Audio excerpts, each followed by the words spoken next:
শুনেছি কলকাতার কাক নাকি বিরাট তালা।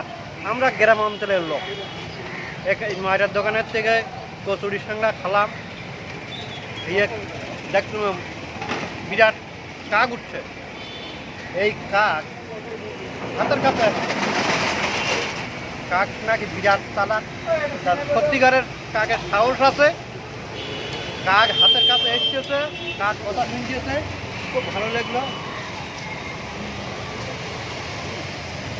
এই কাকগুলো কত কাছের কাছে এসেছে দেখেন, কাকগুলো কত সুন্দর কাছের কাছে এসেছে, উঠতেছে, এই বেড়াচ্ছে কাকগুলো। খুবই সুন্দর কাক। গ্রামাঞ্চলে এত কাকের দেখা যায় না, কাকের বিরাট ভয় গ্রামাঞ্চলে, কিন্তু শহরে কাকের বিরাট সাহস। এরা যেখান থেকে হাতের থেকে খাবার নিয়ে চলে যায়। এই কাকগুলো সুন্দর, পরিবেশ পরিচ্ছন্ন তৈরি করেছে, দোকানে দোকানে খায়।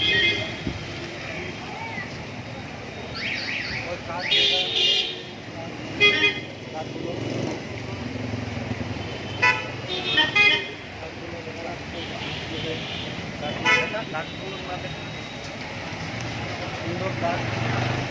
কাক হেভি চালাক। কাকগুলো কাছের কাছে এসে হাতের থেকে কিছু নেবার জন্যে কাকগুলো তাকিয়ে আছে, কিন্তু সত্যিকারের ওদের সাহস। কিন্তু গ্রামের কাকের কিন্তু সাহস নেই, গ্রামের কাকের ভয় বেশি। এরা হাত যদি একটু নাড়ায় তো দৌড় মারে, কিন্তু এদের সাহস বেশি, এরা হাতের থেকে নিয়ে যায়। এই কাকগুলোর সৌন্দর্য কাকগুলো, এবং কাকগুলো অতি সাহসী।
আমরা কলকাতায় এসে দমদমের জংশনে এই যে মূর্তিগুলো দেখছি, কত সুন্দর দেখাচ্ছে এদের এদের হাতে রয়েছে ঢোল তবলা একতারা বেহালা, কত আনন্দের ছয় রয়েছে।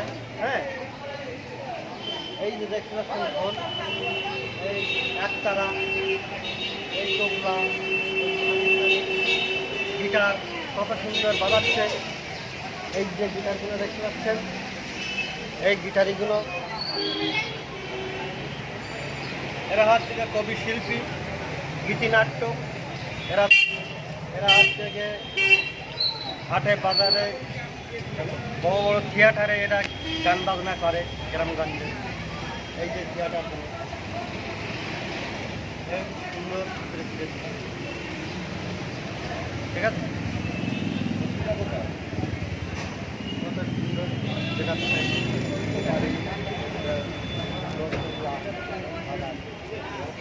কলকাতা শহর, কলকাতা আমরা দেখছি গ্রামগঞ্জের লোক, কলকাতা এসে দেখতে পাচ্ছি এই জমজমের জংশনে এসে দেখতে পাচ্ছি বহুত কিছু জিনিস যা আমাদের গ্রাম অঞ্চলে দেখা যায় না।